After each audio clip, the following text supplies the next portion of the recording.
Pickup पकड़ लेते तो कम से कम ये होता कि इसका डीपीएफ फिल्टर ठीक से क्लीन्ड है, वो भी नहीं है। दूसरे एक वर्कशॉप पे जा रहे हैं देखने की, वहाँ पर डीजल क्या कहते हैं इसका ओबीडी स्कैन मिल जाए अगर, तो अगर सपोर्ट कर जाए। वैसे महिंद्रा वाले तो बोल रहे हैं नहीं करेगा, ठीक है अब वहाँ पर देखते हैं भाई। वैसे मुझे अब तो 0% लग रही है उम्मीद, बट ये कह रहे हैं तो मैंने एक बार चल ही लेते हैं। यहाँ पे भी सारी की सारी गाड़ियाँ ही बन रही हैं लेफ्ट और राइट साइड पे। ये वाली है शॉप, दिस वन और दैट वन लेके आएंगे अभी ये। ओके ओके ओके, जाओ भाई लेके आओ एक बार ओबीडी स्कैन में, देखें क्या होता है। भाई हेल्प तो कर रहे हैं यार ये, बट हो जाएगा।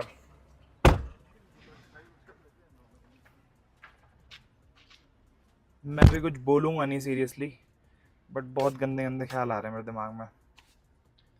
सीरियसली बताऊँ ना, ट्रिप कैंसिल होती दिख रही है मुझे सिर्फ एक चीज़ की वजह से, सिर्फ इसका ओबीडी स्कैनर।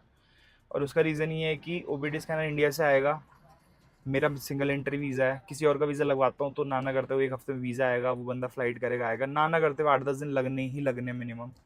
और आगे के मेरे जितने वीज़ाज़ हैं ना, वो सब के सब ख़राब हो जाएंगे। यूरोप से मेरे को एग्ज़िट लेनी है 13 तारीख को, ठीक है 13 सितंबर को, वो पॉसिबल नहीं हो पाएगा। रशिया एग्ज़िट करना है मुझे 16 अगस्त को, वो नहीं हो पाएगा। सारे वीज़ा मुझे दोबारा लगाने पड़ेंगे। ओके, कुछ तो बोल रहे हैं यार, ये सब जो कर रहे हैं इस सब से नहीं होगा यार। सब लोग सेम सेम चीज़ बार बार ट्राई कर रहे हैं, क्या ही बोलूँ यार। एक दूसरा ओबीडी स्कैनर ट्राई कर रहे हैं एक बार ये लोग। हेलो शर्मा आ गया। ये वाले लैपटॉप में तो भाई इतने सारे ब्रांड्स दिखा रहा था, ना ना करते हुए 30-40 ब्रांड शो कर रहा था, बट उसमें हमारा महिंद्रा नहीं था एक भी जगह, सारे इंटरनेशनल ब्रांड्स थे। सब कुछ ट्राई करके देख लिया, 4 बज चुके हैं लगभग लगभग 20 से 25 ओबीडी स्कैनर्स इसमें लगा के देखे, बट नहीं हो रहा है। सब कुछ करके देख लिया, नहीं हो रहा है। कोई भी पॉसिबल तरीका नज़र नहीं आ रहा है। महिंद्रा से यहाँ पर अभी जिनके पास गया था मैं, वर्कशॉप वालों के पास, ये भी बहुत ज़्यादा एक्सपर्ट थे, ऐसा नहीं था कि किसी नौसिखी के पास गया था। इन्होंने बहुत ट्राई किया, इन्होंने बोला आपको ओबीडी स्कैनर लाना ही पड़ेगा। प्लस में ओबीडी स्कैनर के अलावा एक इशू और आ गया। वो बोल रहे हैं, अगर मैंने इनसे पूछा कि अगर मैं ओबीडी स्कैनर ले आता हूँ तो ये कंफर्म है कि आप कर दोगे, इसके बाद तो कोई इशू नहीं आएगा। तो इन्होंने बोला कि आपकी गाड़ी चल भी चुकी है थोड़ी बहुत, ठीक है, और ओबीडी स्कैनर तुरंत लग जाता तो कंफर्म ठीक हो जाता। बट इंडियन कार है, हम इतना ज़्यादा नॉलेज नहीं रखते हैं इस गाड़ी के बारे में। तो उन्होंने बोला कि आप अगर इसका डीपीएफ फिल्टर भी ले आते हो साथ ही साथ तो 100% हो जाएगा। बट अगर उसके अलावा ऐसा हो सकता है कि इलेक्ट्रिकली तो हम ओबीडी स्कैनर लगा के इसका एरर हटा देंगे। मतलब हो क्या रहा है बेसिकली, अगर आप लोगों को समझ ना आ रहा हो, तो ये जो 2 लाइट्स दिख रही है ना, ये जो नीचे वाली लाइट है ये वाली, ये ओबीडी स्कैनर की लाइट है, मतलब ओबीडी की लाइट है। और ये जो ऊपर है ना, ये डीपीएफ फिल्टर की लाइट है।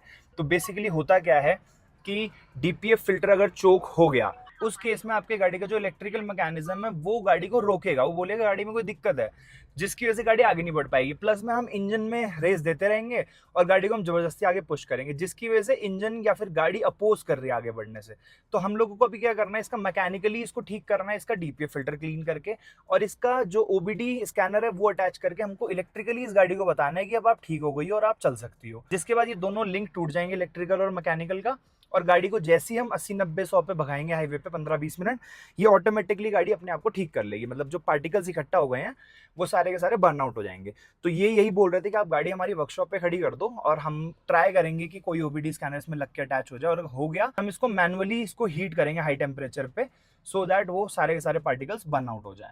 तो ये 2 केसेस है। अब अभी जो मेरे को समझ आ रहा है वो ये आ रहा है कि मैं किसी को बुलाऊं चाइना ओबीडी स्कैनर लेके और इसका डीपीएफ फिल्टर लेके, या तो मैं खुद जाऊं यहाँ से इंडिया।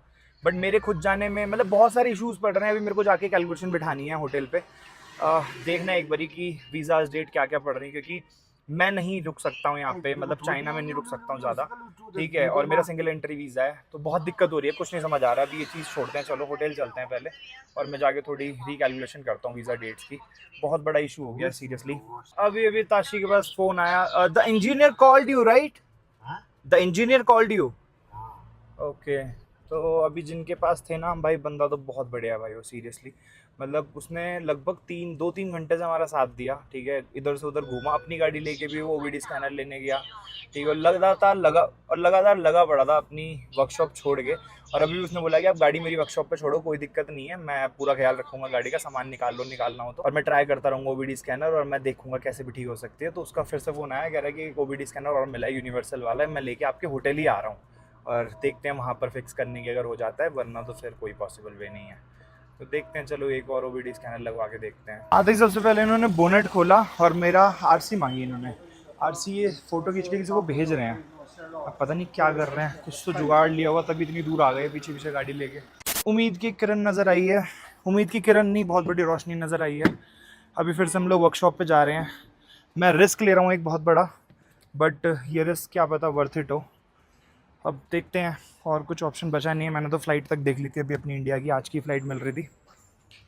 कुछ समझ नहीं आ रहा यार, अब बस ये हो रहा है कि जैसे तैसे हो जाए, और मैं कुछ सोच भी नहीं रहा हूँ उसके अलावा। फटाफट चलते हैं एक बारी वर्कशॉप। अब ये एक दूसरी वर्कशॉप पे आए हैं, यहाँ पर इन्होंने लगाया ओबीडी स्कैनर, और ये कह रहे हैं कि यहाँ पर हो जाएगा। अब हुआ क्या मैं वो आपको बताता हूँ पहले। तो इन्होंने बोला कि हम इसे फिक्स कर सकते हैं इस गाड़ी को, बट उसके लिए चार्ज लगेगा, हैवी चार्ज आपको बताता हूँ। मैंने पूछा आप करोगे क्या, पहले ये बताओ। तो इन्होंने बताया कि हम इलेक्ट्रिकली प्रोग्रामिंग करेंगे, प्रोग्रामिंग के थ्रू हम ये एरर हटा देंगे। मैंने कहा ओबीडी स्कैनर की ज़रूरत नहीं है, तो उन्होंने बोला कोई ज़रूरत नहीं ओबीडी स्कैनर की, हम प्रोग्रामिंग करके एरर हटा देंगे। तो मैंने कहा मैकेनिकली कैसे ठीक करोगे, तो उन्होंने बोला फ़िल्टर निकाल के उसको क्लीन कर देंगे। तो अपने आप जैसी गाड़ी चलेगी, फ़िल्टर क्लीन है और इलेक्ट्रिकली भी कोई इशू नहीं है, तो इशू नहीं आना चाहिए। बट इस चीज़ के लिए मेरे से चार्ज कर रहे हैं लगभग 50,000 रुपये। अब मैं जो फ़्लाइट कर रहा था आज रात की, वो 45,000 की थी वन साइड, वापस आने की 45,000 की करता। वीज़ाज मुझे एक दो वापस से अप्लाई करने पड़ते, मैंने सोचा था कि 15-20 दिन अब इंडिया रहना पड़ेगा। सही चीज़ें मेरे माइंड में चल रही थी, और ना करते मेरा 99% श्योर हो गया था कि मैं इंडिया फ्लाई कर रहा हूँ आज रात को, ठीक है। बट अब ये सोच के इशू नहीं है 50,000 देने में, कर दें, क्योंकि अभी मैं फंसा पड़ा हूँ बहुत गंदा, बहुत ज़्यादा है ऑब्वियसली, ओवर प्राइस है 50,000। बट फिर अगर ये चीज़ ठीक हो जाती है तो मुझे ये लग रहा है कि 50,000 वर्थ इट होगा।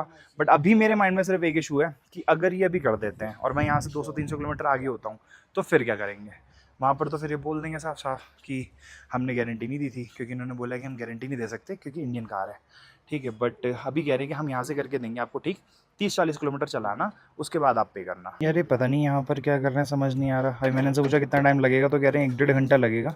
प्रोग्रामिंग कर रहे हैं फ़ोन में, और साथ साथ ये इलेक्ट्रिकली यहाँ पे कुछ चेकअप कर रहे हैं इसका। अब थोड़ा थोड़ा क्लियर हो रहा है मुझे कि ये कर क्या रहे हैं। तो बेसिकली ना यहाँ पर इंजन कंप्यूटर वर्जन होता है इतना बड़ा, जो भी वो लोग निकाल के लेके गए हैं। और ये जो 2 वायर देख रहे हो ना आप, एक ये वाली मोटी वाली वायर और एक ये जो मोटी वाली वायर है, यही अंदर जाते हैं और वहाँ से हमारा ओबीडी स्कैनर से कनेक्ट हो जाता है। और फिर इसको wait, the dismantling of the particular trap requires an additional charge, how much. मैंने इनसे बोला, मैंने कहा भाई जब ये एरर हटा रहे हो, ठीक है, तो उसको डिसमेंटल करके उसको क्लीन कर दो, ठीक है। और ये चीज़ मैंने इनसे पहले भी बोली थी, मुझे लग रहा था कितने अच्छे हेल्प कर रहे हैं, बट हर चीज़ का चार्ज 50,000 रुपये ले रहे हैं, बताओ इसको सिर्फ डिसमेंटल करके, और अंदर वो मैनुअली उसका हटाएंगे जो एरर आ रहा है। हाँ, तो मैं आपको बता रहा था कि ये जो दोनों वायर्स जा रही है ना, ये अंदर जा रही है, वहाँ स्टीयरिंग व्हील के नीचे एक्सीलेटर होता है उसके जस्ट ऊपर, और वहाँ पर क्या होता है ओबीडी स्कैनर कनेक्ट हो जाता है और वो एरर रिमूव कर देते हैं। बट वो अगर सपोर्ट नहीं करता सॉफ्टवेयर, तो यहाँ से इसको डिटैच करके कंप्यूटर में कनेक्ट करके और फिर मैनुअली वो वहाँ से हटा देंगे। बट प्रोग्रामिंग बोल रहे थे मेरे को, प्रोग्रामिंग कुछ नहीं है। वैसे मैंने अभी फ़ोटो भेजना विक्रम भैया को, तो उन्होंने बताया कि कुछ नहीं कर रहे, वैसे ECM जो मॉड्यूल होता है उसको निकाल के डिलीट कर देंगे। 800 yuan, it is too much, wait I let you know, ठीक है। तो मतलब 10,000 रुपये मांग रहे हैं, मतलब उसको क्लीन करने के, हर चीज़ में ऊपर पैसे। चलो छोड़ो ये चीज़, अभी फ़िलहाल पहले ये वाला करवाते हैं, और एक बारी विक्रम भैया से पूछता हूँ और ये चीज़ देखते हैं कि अगर मैनुअली हो जाता है, यहीं पर रीजन करके रीजनरेट करना पड़ता है 3,000 RPM के आसपास, अगर वैसे हो जाता है काम तो वेल एंड गुड, नहीं होता है तो भाई एक 10,000 का खर्चा और करते हैं फिर, और क्या। आज दोपहर से ना ऐसे ही मैं कम्युनिकेट कर रहा हूँ इनसे, क्योंकि ताशी को तो कुछ समझ आ नहीं रहा है कि क्या बोल रहे हैं, ठीक है, क्योंकि वो टेक्निकल टर्म्स यूज़ कर रहे हैं कुछ।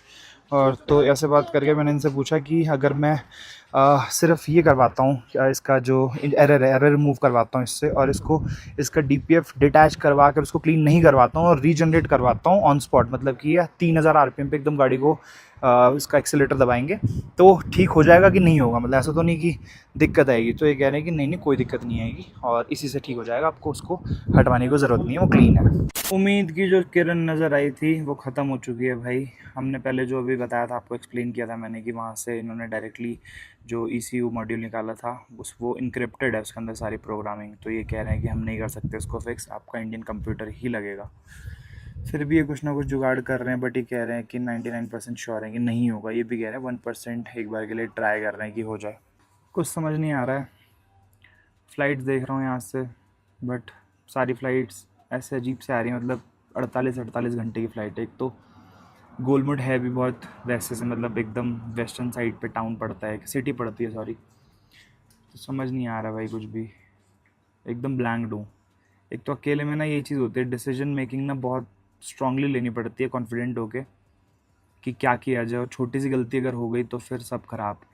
अभी कोई अगर साथ में होता तो एटलीस्ट दो लोग डिस्कशन कर सकते थे, एक बंदा यहाँ ट्राई कर सकता था, एक बंदा फ्लाई करके जा सकता था, कुछ भी हो सकता था, बहुत सारे तरीके निकल आते। बट अभी अकेले होने की वजह से मैं गाड़ी कहाँ पार्क करूँ, किसके भरोसे करूँ, इतना सामान फ़्लाइट में लेके जा नहीं पाऊँगा, कोई होटल में कर नहीं सकता हूँ, या तो पार्किंग के पैसे पे करूँ फिर वहाँ सेफली पार्क करूँ। कुछ समझ नहीं आ रहा भाई, कुछ समझ नहीं आ रहा, कुछ समझ नहीं आ रहा। कुछ कुछ तो लगे पड़े हैं अभी भी, सोच रहे हैं कि देख रहे हैं क्या पता कुछ हो जाए, बट मुझे नहीं लग रहा। क्या ही दिक्कत होगी, मैं इसका मैं सोचा भी नहीं था यार कि मतलब क्या ही दिक्कत आ जाएगी, बताओ यार। OBD स्कैनर की दिक्कत, एक OBD स्कैनर अगर लेके आया होता मैं साथ में,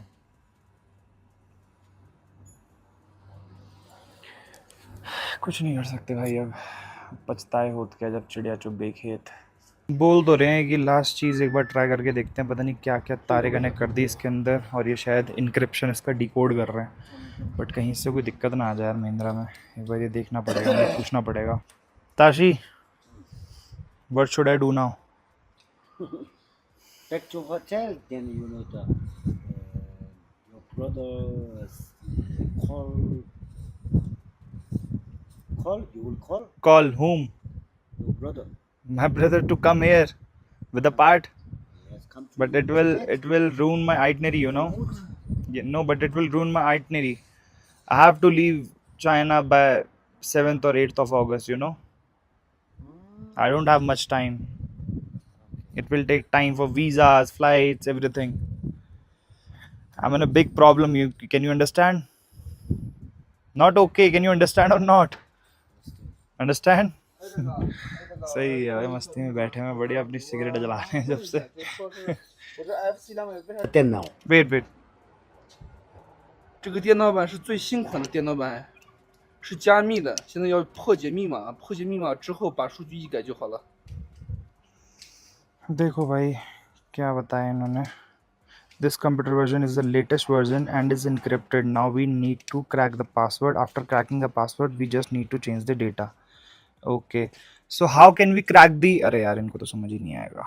तो ये बोल रहे हैं computer version needs to be disassembled and send to the manufacturer for description. तो मुझे लगा कि यार मतलब मैन्युफैक्चरर इंडिया में है, तो ये बोल रहे हैं जो इसका वर्जन है ना, जो इन्होंने डिसमेंटल किया था, इसको खोल के पूरा का पूरा कोड चेंज करना पड़ेगा उसके अंदर, और फिर उसके अंदर चेंजेस करने पड़ेंगे। और शेंजन जो एक सिटी है अपना चाइना में, आपको पता ही होगा, बहुत बड़ी सिटी है और इन्हीं चीज़ों के लिए बहुत ज़्यादा फेमस है। तो ये कह रहे वहाँ भेजना पड़ेगा। मैंने दिन कितने लगेंगे, कह रहे 7 से 8 दिन मिनिमम, और मैक्सिमम 12 से 15 दिन। तो मैंने कहा भाई इतना टाइम तो है ही नहीं, मैं इतने दिन वेट करके क्या करूँगा यहाँ पे, वो भी गाड़ी खड़ी करके। तो वही ऑप्शन दिख रहा है भाई इंडिया फ्लाई करने का। देखता हूँ, कुछ प्लान आउट करता हूँ। वापसी होटल ही जा रहा हूँ अभी, जाके एक बार एडवर्ड से भी थोड़ा कंसल्ट करूँगा कि क्या कर सकते हैं आज।